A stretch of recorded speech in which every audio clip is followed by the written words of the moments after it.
this is the Milltown site. You have the Blackfoot River going off to your left. And you have your Clark Fork River going up behind us up here, up the Clark Fork River Basin. Milltown Dam, as Matt talked about, was built in 1906. In 1907, the big flood event. In 1908, basically damaged and filled up the reservoir with sediment. The area where you see all the activity out in front of you, that is basically that area that Matt finds with Envirocon where he is working on. And that area contains the 2.2 million cubic yards that is going to be excavated and put in drains and taken to opportunity ponds. It is contaminated, and in order to do that, they need to protect that area in order to excavate that material from any flood events. So in order to do that, if you look just off to the right of the interstate, they're building what is called the bypass channel. That bypass channel will take all the flow from the Clark Fork River for the next several years at a very low elevation. It's going to be below the surface of the historic floodplain. And the reason they're doing that is that then these sediments will they will drain naturally. They'll just drain. Gravity will pull the water out, and then they'll be able to use dry excavation. The way they're excavating it right now is they're using dewatering wells. They're pumping close to 3,500 gallons per minute out of that area in order just to excavate the bypass channel. Actually, they're pumping a lot less than they had originally thought. They thought they were going to run into a lot of water at the bottom. It was going to be very difficult to excavate, but they were able to dry it out. So the bypass channel will be complete. They will route the water into the bypass channel, and it'll come out right here at the end where you see the excavators working. That sheet pile is right there. They'll pull that sheet down. That'll be the exit. Where it's entering is, if you look all the way to the end, you see the trailers up there. That'll be the entrance to the bypass channel, where they'll divert the water into the bypass channel up there, basically leaving everything to the right, to your right, dry. And then the water, the bypass channel, actually there was a couple questions here. The bypass channel is being constructed to hold the 100-year flow event.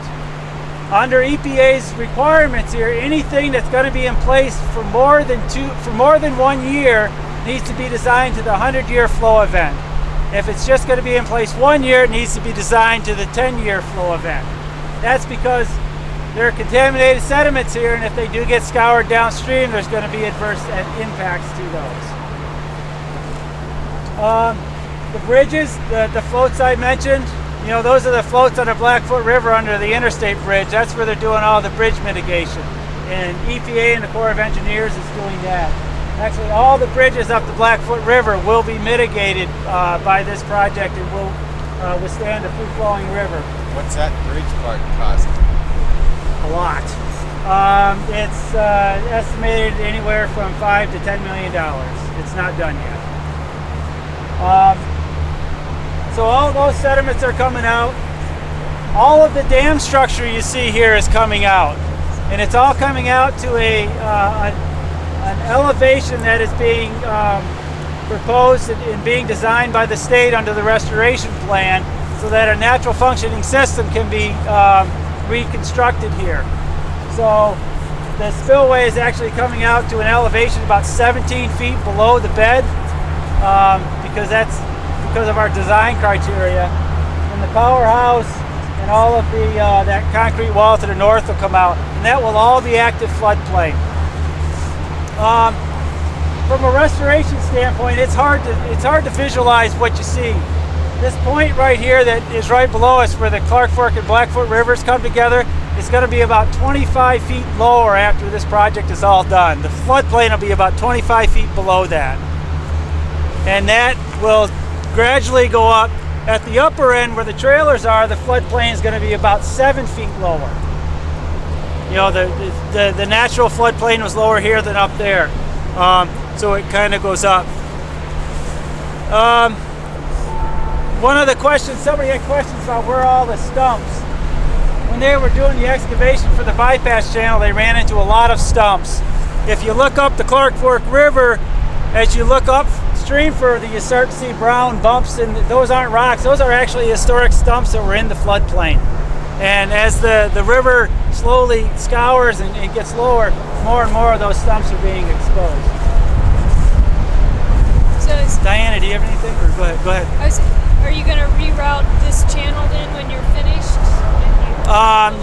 Yeah, the restored channel, there's a picture of it back at and I didn't grab that picture, back at the conference room.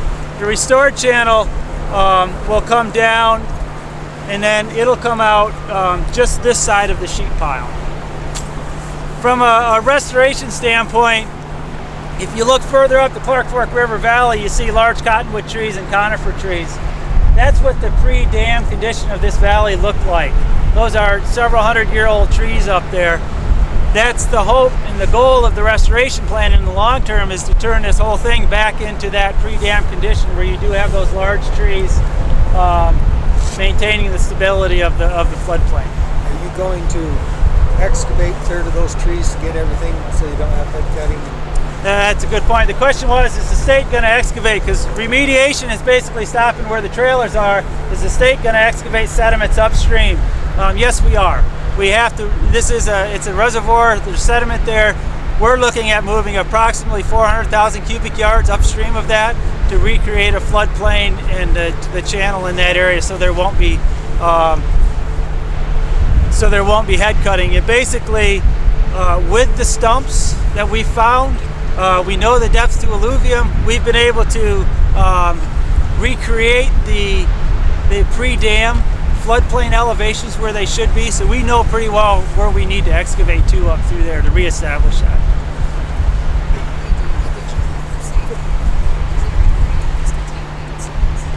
The question was about worker safety. Yeah, this is a federal EPA Superfund site. All the workers for Envirocon have hazmat training. They do air monitoring, I think weekly or bi-weekly, or It's periodic. and Atlantic Richfield, who's the PRP here, they are very, very safety conscious. When we go on site, we have to have orange vests, hats, steel-toed boots, and gloves. I mean, they have requirements, and glasses. Yeah, there's a lot of safety requirements. So after all this material here is removed, then they're going to have to also remove that channel they're building now to get finally back to this sinuous looking channel that is in the diagram. Yeah, the question was, is the bypass channel, they're going to have to remove that. Yes, the bypass channel will remain in place until the state finishes the restoration design. That'll allow us to do it in the dry, which is a positive. And then Envirocon will come back in and reclaim that bypass channel, and the water will go back into the restored channel. That is an important point, because some people ask, why don't you just build one channel? Or why didn't you just build one channel? It was a negotiation. The state was invited in to integrate the restoration plan. Our restoration plan originally cost about $35 million. By integrating it with the remedial action, the cost savings dropped that down to $11.5 million.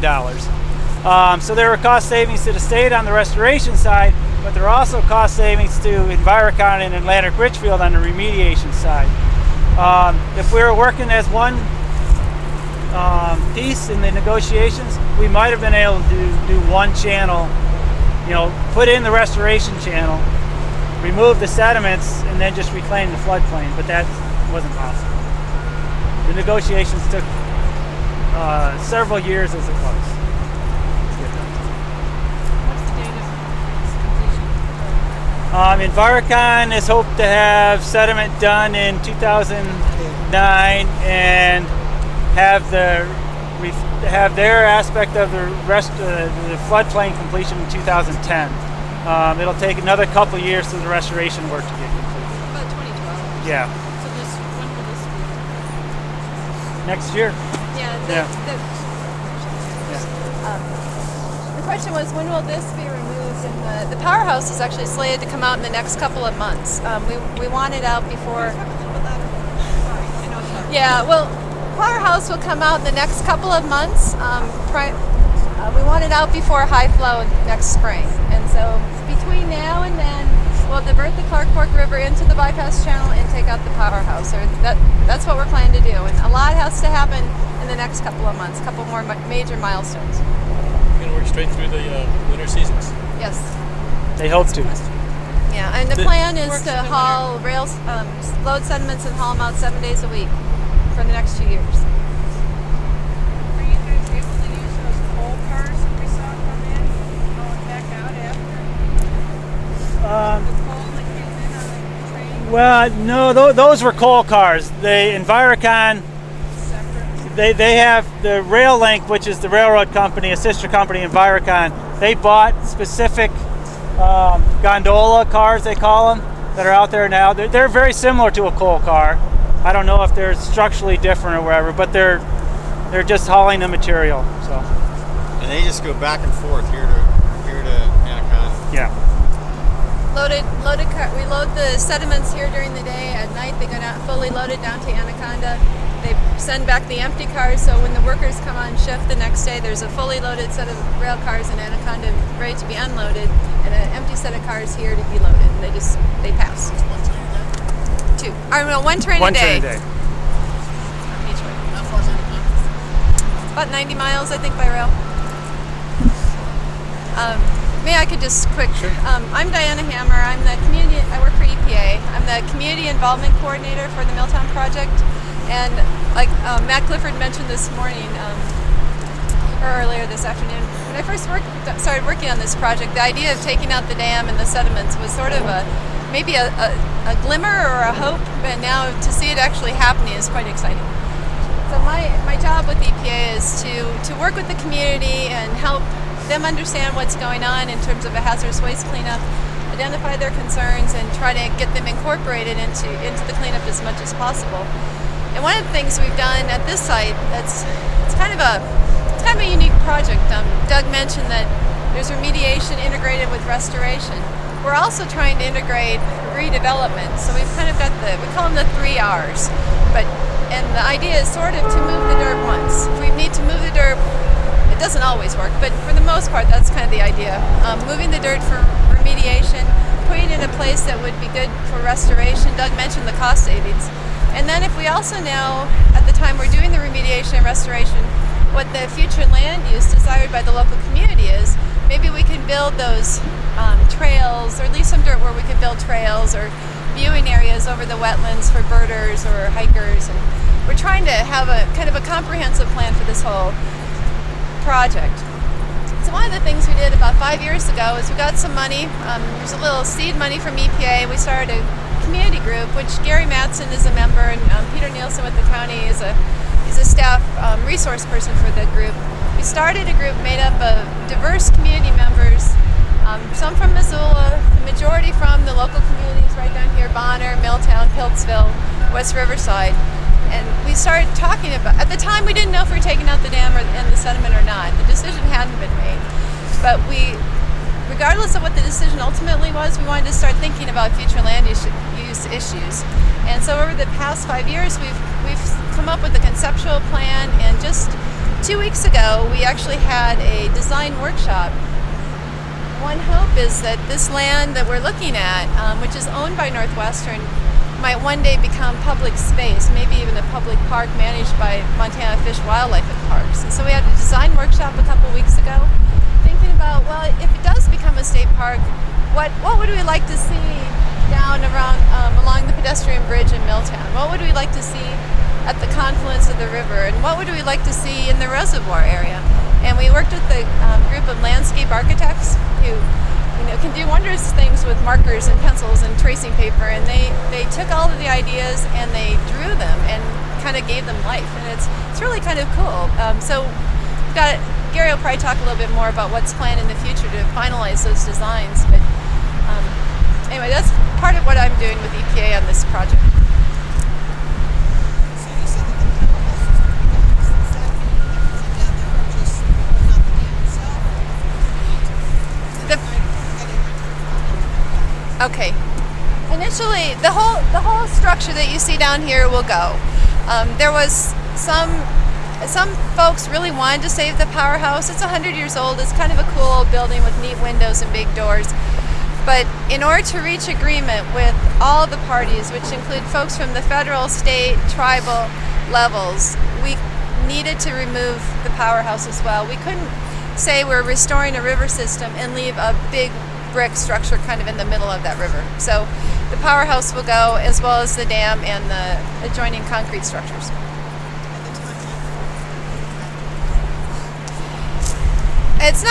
We're not sure exactly when the rest of the dam will come up, but it probably late next fall, maybe November.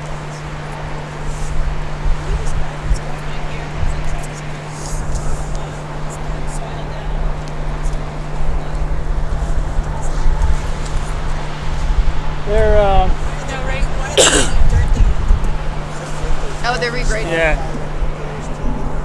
What they have? The question was, why are they putting dirt where? The rail line is along the Clark Fork River. Adjacent to that rail line is a loading pad. One of the reasons that you see the trucks running around out there is the lines that they showed on one of those figures are all roads. They're all haul roads that they constructed. If they didn't have those haul roads there, those trucks would be sinking into the sediment. If you watch one of the trucks back into this sediment, his back tires just sink right into it. So what they need to do in order to haul or load the rail cars, they've built a rail pad there. They have to set that sediment close enough to those rail pads where they can come get it and put it into the rail cars. So they're excavating it from the bypass channel, trucking it over to as close to the rail line as they can, dumping it there, stockpiling it there until it's ready to haul out. And it was a little tricky constructing the rail line because normally you don't build a rail line on sediments, and so they had to bring in something that was called a geogrid. It was kind of this plastic, slinky kind of material. It was plastic, but it's about this thick, and you spread it out, and that created an additional, stronger base on which to build the rail line. So otherwise, they were estimating that the rail line could sink like I think 18 inches, and they didn't want that to happen. Yeah. Eventually, how level will this be? Actually, under the restored area, I got a picture back there I can show you, but it's not going to be level. It's going to be much like you would see on the Clark Fork River floodplain. There's going to be wetlands, there's going to be side channels. It's not going to be a flat agricultural field. A hayfield type. It's going to be. We're going to try to reconstruct it into as natural as setting as we can.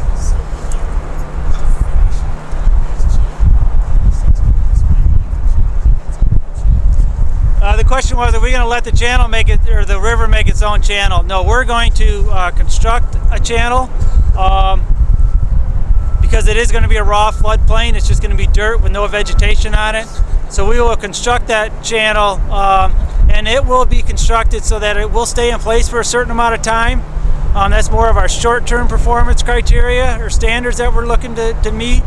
Over time, it's supposed to be a natural functioning channel, so if it wants to move up against the interstate or move to the south, it will be allowed to migrate over time. But initially, we need to hold it in place and to allow the vegetation to mature. Something else I'd like to mention, this area that we're standing on, we're in the process of developing a viewing platform for the public, and Dennis Stanicky, who's here with the Carpenters Union, has been instrumental in helping us make that happen. This land is owned, this little bit of land up here actually has 4 landowners, and legally it's been a little tricky trying to get ownership and access worked out, but the Carpenters Union will be taking ownership of this land, and EPA, working with the Corps of Engineers, will construct a path out here and a parking lot and a viewing platform so the public can come out here anytime. And our hope is that we get this constructed really quickly, and as we reach these milestones of taking out the dam and the powerhouse and diverting the Clark Fork River, the public can come up here and see what's going on. So we have the Carpenters Union to thank for helping us work through that process. And this is Gary Matson with the redevelopment working group, a local Bonner resident. I want to say he donates more time to this project per week than most people. He has a full-time job, but he's also doing this, and that's a full-time job. His wife Judy also. Yes, yes. Yeah, well, we moved here in 1967 because the rent in Milltown was $65 a month, and I was a student at the university, and we liked it here, so we stayed. And it is kind of nice, if you do the math, it's nice to live in a place for a long time and get to know it, but then when you do the math, you realize that you're college age plus 40 years, and that means you're kind of getting up there. So, but as Doug said, my wife Judy and I have run a business here since we started in 1969, and our family kids grew up here, and so we've been active in the community for a long time. I started going to some of the first EPA meetings a long time ago when Diana had a little babe in arms who is now 7 years old, and then I served on the working group that was started in the fall of 2003, and that's when we were told it would be about 5 meetings, and and so we've met 12 times a year and we're still meeting. So one of the things about that, though, is that this is such a powerful place. The history that's here, Glacial Lake Missoula, Native American use, the restoration itself, Lewis and Clark, the Mullen Road. The Mullen Road went down kind of where on the east side of the interstate bridges are. That's where the Mullen Road went down, and you had a little ford there. So there's so many stories here. And there's a Native American site that's a sacred site here. They use it quite a bit. The bull trout came through here. It's just an amazing, powerful place. And it's also a confluence of people. We've got people working on this project like Doug and Diana and Peter and Matt Fine and all the other folks from the coalition that have just been a wonderful confluence. It's been a privilege to work with those folks over the years, and we get tired, but it's an energizing experience, and so we do that. One of the things the redevelopment working group did was to organize or to recommend the formation of a community council. The community voted on that and approved the idea of having a council, so I serve on that as well. It's an interesting project because in this community there are quite a large number of people who are very resentful that the dam is coming out. It's a historic structure. They don't like losing it. There are also a large number of people in the community that are happy to see a restoration. We're happy to see the water cleaned up, and we're very, very supportive of that. So the community council functions with kind of two distinct interest groups that are diametrically opposed. We generally get along pretty well, but there's really two strong views in the community about what's happening here. And right now, those are often focused at the community council, which is just an advisory body for the county commissioners. I also helped start the Friends of Two Rivers, which is a grassroots organization that's supportive of the cleanup and the restoration, and we remain active today and try to support the things that we believe in that come up. I don't believe I have too much else to say. I did bring a couple of posters with me that describe they're actually pretty effective sails. They describe, you can't see much from the distance, but they're basically plans for the redevelopment of the site. And if people would like to look at these more closely, I'd be glad to show them what some of the features are. And this is what we're looking at out here. And the redevelopment working group is in the process of, as Diana said, finalizing some of the concepts for these sites: trails, river access, interpretive areas, those kinds of things. So thanks. I think I'll just wait, and if anybody has a question, I'd be glad to try to answer them. But I guess that's about all I have to say, unless anybody has questions. So, is the residents of Milltown over there? The what to Milltown? We're residents of Milltown. Oh, that's an interesting. There's 4 communities here. That's an interesting point, because we really are linked to Butte in more than one way. We not only inherited the waste, We also have a history of 2 mills here, one by Marcus Daly, which was a Western Lumber Company, and He was the one that don't have the people. huh? He was the one that don't have the people. Yeah. And that brick building right over there is the W.A. Clark office building for the Western Lumber Company, and they made timber for his mines in Butte. And then Marcus Daly owned the lumber mill on the other side of the river that's now the Stimson sawmill. So Milltown is right over there. Bonner is upstream and right across from the mill. And those are the two of the main areas, and there are all kinds of little sub areas as well. Piltsville, Pine Grove, West Riverside. They kind of go on and on, more than you'd think for a little place. And the contaminated groundwater affected the residents in Milltown, so the area just beyond the freeway on the east side of the Blackfoot. What's this? This is West Riverside, and that's where I live. I live about a half mile that way, and that was an area that was originally inhabited primarily by Finnish people. And there's quite an ethnic history about who lived where out here. French, Finnish people, and Swedish. Each of them had kind of their own community.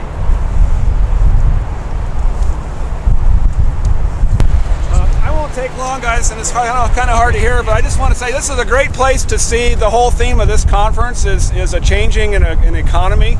From this viewpoint, you can see a dramatic transformation in this river at the confluence. And this river has been a hard-working river for Montana. It's handled our waste for years, and it's done a big job for Montana.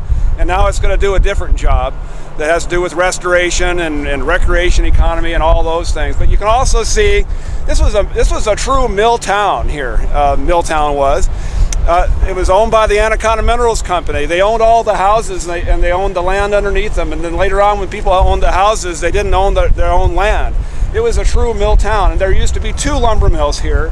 One of them is over there where the truck stop is, that little brick building, and that was William Andrews Clark's mill, the Western Lumber Mill. And the other one was the mill up there. Now, the 2 richest guys in the world that the governor was talking about owned these 2 mills. It was Marcus Daly and William Andrews Clark. One mill's already gone, turned into a truck stop. The other mill is in the process of shutting down. It was at one point I think the world's largest plywood mill, or it was the country's largest plywood mill. And that's shut down, and it's probably never going to be a plywood mill again. They're just making studs there now. If you look over on the west bank of the river, that open area over there used to be a log yard. That's been sold, and it's going to be developed for housing. The city of Missoula, we always used to say, was 7 miles downstream. Well, by the time the dam's removed, the city of Missoula would be 1,000 feet downstream. So everything's changing here, and it's not just the river, the community's changing, and it's real challenging for the community to do all that. So I know that's the kind of stuff you guys were interested in. I just wanted to point a few things out like that while we were here, because it's thought-provoking. You know, and I just add one other thing to that, I guess, is, you know, in terms of dealing with the community and talking about removing the dam and removing the sediment, they've seen a lot of changes, and as Peter and Gary mentioned, having the changes in employment at the mill. And a lot of times the change itself is what's so hard for people to deal with, especially for some of the folks who've lived here all their lives. And what I think the redevelopment group has tried to do is focus on some of the positive things that can happen in the future and what good things can come out of this, and get people to think about that rather than just what they're losing. So it's change, I think, is really the toughest thing here that we've been dealing with. Well, somebody said that smokestack up there might be going 100 years from now. I don't know that it will, but good chance the knapweed will still be here.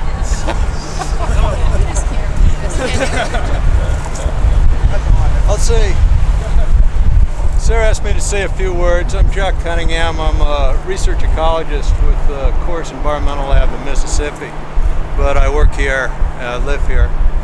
And EPA hired me and one of the people I work with at the lab to do technical oversight of the restoration, act as a sounding board.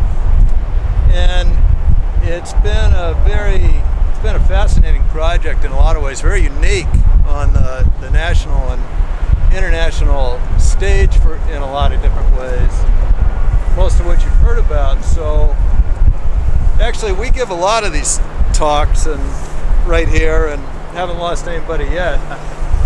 But in the interest of stirring things up and stimulating some conversation, I'd like to kind of throw out some Schweizerian hand grenades. And one is that, as cool as this is, the big testosterone buzz that we get off doing this kind of large-scale restoration, major reconnectivity exercise, and I'm in the middle of, I think, 11 dam removals right now. I'm a principal investigator on a dam removal research program for the Corps. I'd like to make a point that's so obvious that it bears iteration, and it's that from the point of view of the resource, not from building a restoration economy, but from the point of view of the resource, the sweet spot is preventing this kind of damage from happening. And it's continuing to happen, and all you have to do is read about mountaintop mining in the southeast to think that we've really got a handle on this scale of damage. Restoration, restoration's all I do. I'm either doing it or I'm doing research on it. But there is a risk benefit and a cost-benefit profile to restoration that is not there on preventing damage through regulatory oversight. And I think we often forget how important regulatory controls are. The other thing that I like to do when I'm doing dog and pony shows like this, or especially if it's just one of my projects, and my funders and foundation heads and people from Washington come out and they say, oh, they're getting very weepy and say, this is great. I like to say, well, really, it isn't that great. It's not. And there are a lot of things I'd do differently if I were going to do this again. And I was at a big conference on river and wetland restoration, about 1,000 people, all the big names were there 4 or 5 years ago. And we were kind of drinking beer with two hands after the first day of sessions, and I was sitting with all these big names, and I said, you know what strikes me is that there have been a lot of great projects presented, and there have been some god-awful projects presented here, and there's an inverse relationship between the quality of the project and the enthusiasm and the self-assurance, the perspective with which the designer or the implementer has presented his or her project. And I said, frankly, I've never done a project I would do the same way, not one. And to a man and woman, the 6 or 7 people I was sitting with said, same here. Absolutely the same here. And in fact, if you're not learning from each project you're not thinking robustly and self-critically enough. And we're all learning a great deal, and we'll learn a great deal more as this project moves on. Another point I'd make is that Montana is arguably, but many people would say, a leader in stream and river restoration services. Been at it longer, great diversity of stream types here to work with. And about 2 years ago, the head of a program that the state runs called the Future Fisheries Program asked me to come out and review a lot of their projects. And he's a guy named Mark Leary, an extraordinarily bright guy. And I said, I don't think you need me. I think, you've got your feet on the ground, you know what you're doing. And he has a good selection committee. They get a lot of input on the projects that they pay. And Mark actually encourages innovative approaches and rewards them in the prioritization exercise. And he said, well, Jack, I'd like to show you this stuff because really what I think we're getting is a lot of sinuous ditches. And I'll tell you, I would I'm just very, very sorry that I didn't think of that line, because it's elegant. And these are fisheries projects, of course. These aren't wetland restoration, anything like that. If you think of it in first principle terms, fish live in a viscous medium.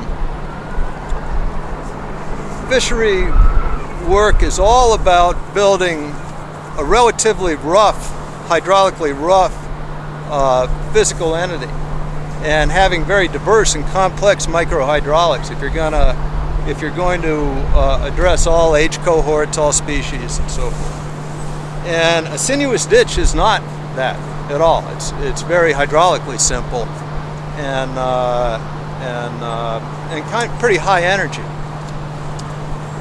And there's an awful lot of that going around. And with these last 2 points, my suggestion to you all is that if you're dealing with agencies or private sector consultants, and I have my own consulting firm, so I can slam the consulting industry. When you get somebody saying, "Oh, we know how to do this, no problem, nothing can go wrong, I've done a million of these, this is be a cakewalk," caveat emptor, walk away from them. Rivers are big, powerful, complex entities, and we're still getting our heads around some of the very fundamental and basic physical and chemical and ecological processes that occur in rivers and around them. And so when somebody claims, I know all there is to know about restoration, that's just not the case. Finally, one intermediate point, that's part of what I just referred to as the fault of the restoration community, because we're selling ourselves. And we're not really doing a very good job of laying out and communicating risks and uncertainties and things we just aren't addressing. And part of that is because none of us get funded very robustly to do monitoring and assessment. And that's one of the things, as Doug explained, this project is unique about. And we've butted heads and worked hard on working on a monitoring and assessment program, but there's still a great many more things we could be looking at, and that would improve the state of practice, the state of science, and improve our skills as service providers. Finally, this is something of the choir here, and most of the groups that hit this bluff are members of the choir. And restoration's not going to take off until, one, it gets cheaper on a per foot basis. I got up there and said, I defy you to show me the dam that's not in really decrepit condition that one can justify the removal of in economic terms. I defy it. I've never seen one. And of course, I just about jumped out of my skin, partly because I know he's right. The economic benefits of hydropower, of flood control, of a great many other services that dams provide, irrigation, municipal drinking water supply, they're easily quantified. Ecosystem productivity and integrity is not easily quantified. I'm a fish hugger and river kisser of the first order. Rivers are one of the things that makes my life worth living. That's worth nothing in a cost-benefit analysis. And the same individual, actually, and this is my final point in terms of restoration dogma, he threw up a slide that I loved, and it was actually a line from the NOAA report on the Columbia Space Shuttle failure, which flagged a lack of, quote, Imagineering as a primary factor in that explosion. And that was a strange word for saying that engineers, they were thinking in ruts. They weren't thinking creatively about all the things that could go wrong and all the different mechanisms, techniques for managing risk and very risky endeavors. And I would say that's true of restoration too. A great segment of the restoration community, it's really kind of turned into a Home Depot. Which structures do I select and throw around where without a lot of justification or real depth and rigor of thought about them. To kind of bring it home here, I was pleasantly surprised when the agencies and the people of Montana said we want natural function in this site. We want the same kinds of processes and dynamism in this site that you see upstream and downstream. That's a tall order on a contaminated site, because one of the things that, for instance, that's really important to rivers is that they periodically scour down tens of feet. Those 50, 100-year flood events are critical resets in cleaning out the riverbed, reconnecting surface water and groundwater, with thermal attenuation and some of the nutrient cycling anaerobic processes that occur there.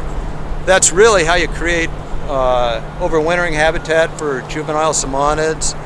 That depth, those open pores, the interstices of the riverbed at depth, in a clean dynamic system, that's 60-80% of your habitat for macroinvertebrates. When you've lost that, you've lost a major portion of your habitat. People didn't want to see this junction here armored. Well, no one can predict how the channel forming, the major flow hydrographs of the Blackfoot are going to connect in the future, going to couple up with the channel forming hydrographs of the Blackfoot. So there will be pulse sediment deposition. There will be a lot of back and forth movement right here. And fingers will point at everybody involved with this project every time that happens. But that's what's that? I lost it. Yeah, let's finish it. So that's some of what we look for. Those are the standards we're holding ourselves to, and it's part of what's made this project so interesting. Yeah.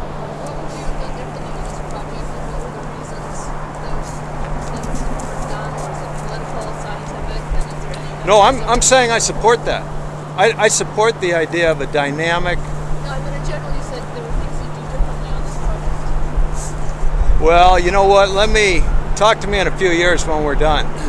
I mean, we've already, in terms of what we've learned, there are a lot of surprises here about groundwater and surface water connectivity. Yeah. And discovery. When Matt Fine was there talking earlier, a lot of their process and a lot of the EPA, what EPA said, yeah, we will allow to be done, was done with not all the information. And we did the negotiations about who was going to do what and who was going to pay for what without all the information. And I think this is what you might be getting at is, after this is all done, it would be very interesting to sit down with those same people and go over how would we do this.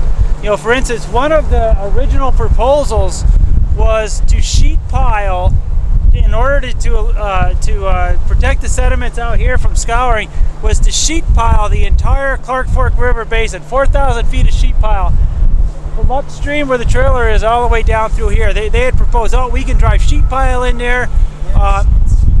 Sheet pile is like that stuff that's driven over there. It's just it's structural steel that holds back things. So they had thought, well, if we drive that sheet pile there, we'll be able to dry out these sediments and dig them out, and that'll be much cheaper than doing this bypass channel. Well, in reality, that was a proposal that came up, and if that would have gone forward, what would have happened is when they went to drive the sheet pile on the Clark Fork River, they would have found that they were only able to drive it about 2 feet. So what would we have done different? I think in 5 to 10 years, from a remedial standpoint, we'll look back in 5 years and say this is what we would have done different. From a restoration standpoint, in 10 years and in 20 years, we'll probably be able to look back and say, wow, I would have done this, or I'm sure there's going to be, other experts coming up and saying, boy, what the hell were those guys thinking about when they designed this, so it's we're doing the best we can with the information we have at this point. So.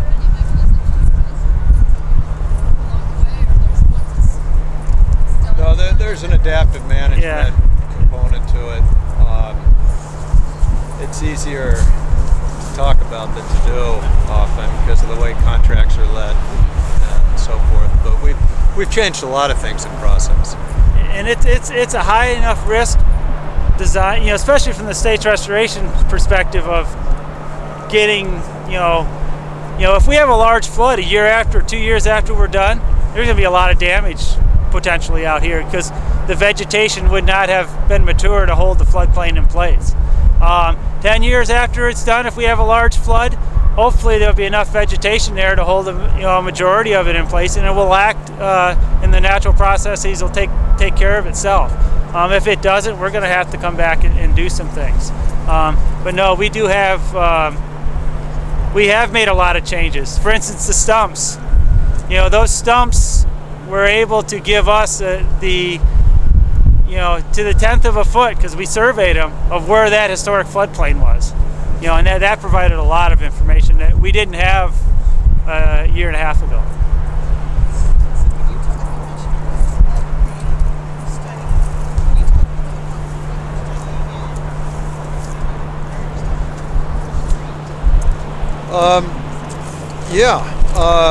And those are just the ones going now. I've worked on more than that.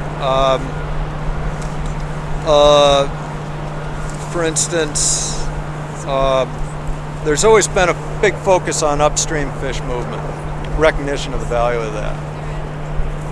The reason a lot of populations have been so truncated or lost is that the real challenge is downstream transport. We've got a research program on how out-migrating juveniles select hydraulic cues to move very efficiently with that spring flood or summer flood. And those are actually the specific individuals, these very fit, well-adapted individuals that move least efficiently through a head pond, through a stillwater head pond, because they get hung up on the circulation cells that set up in coves. There at least is some current there that they cue on.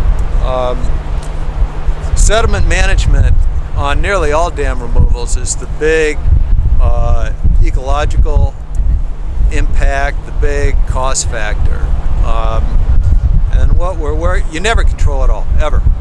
And you usually don't with any given stream or river restoration. All the money you spend on dewatering and bypass channels and so forth, there's a pulse of sediment released initially. And so we're looking now at various techniques to build depositional areas into the channel or into low-lying floodplain areas to soak up, help attenuate some of that initial pulse.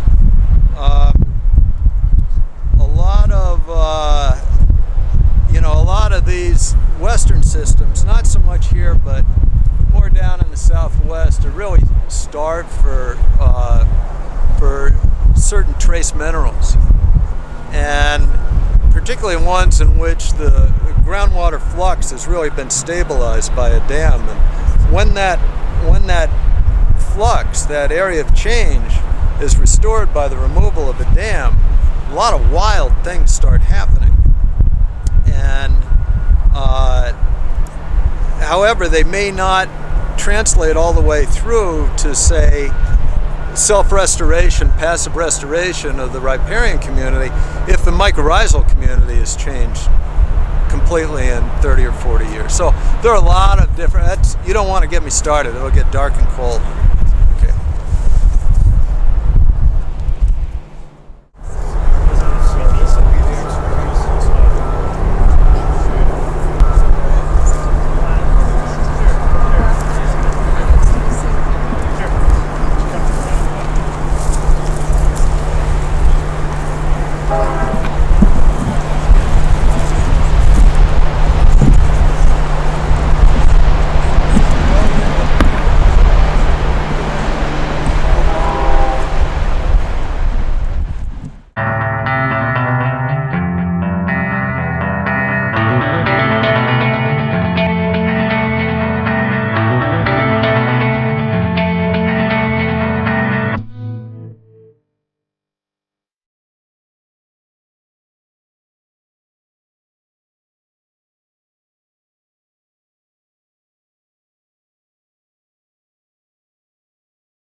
Bye.